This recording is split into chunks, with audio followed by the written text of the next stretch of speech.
મારા અમુક પેશન્ટો છે જેણે નહીં દેખાણું તો સુસાઇડ પણ કરવી છે. ગઈકાલે જ એક એવા બેન આવ્યા મારી પાસે. એણે એવું કીધું કે એને બંને આંખ છે એમાં વિઝન લોસ ચાલુ થઈ ગયો. ડાયાબિટીસના પેશન્ટ હતા.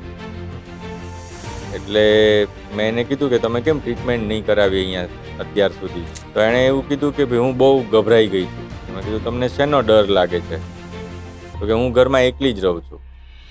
પોતે કામ કરે છે પણ ઘરમાં એકલા છે, બીજા કોઈ સાથે છે નહીં. એટલે કે હું ડૉક્ટર પાસે ગઈ, એણે કીધું ટ્રીટમેન્ટ કરાવવાનું, બહુ ઇમરજન્સી છે એવું કીધું.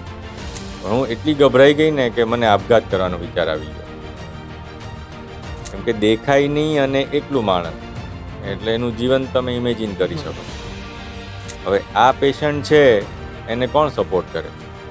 આપણને પણ સામે દેખાય કે આને જો નહીં દેખાય ને તો એ જીવન અઘરું છે અને સુસાઇડ કરી લે. અમારા અમુક પેશન્ટો છે જેણે નહીં દેખાણું તો સુસાઇડ પણ કરવી છે. તો આવા બધા પેશન્ટો છે, એનું જીવન અને એની જે તકલીફો હોય એ અમને કરુણા ઉપજાવે.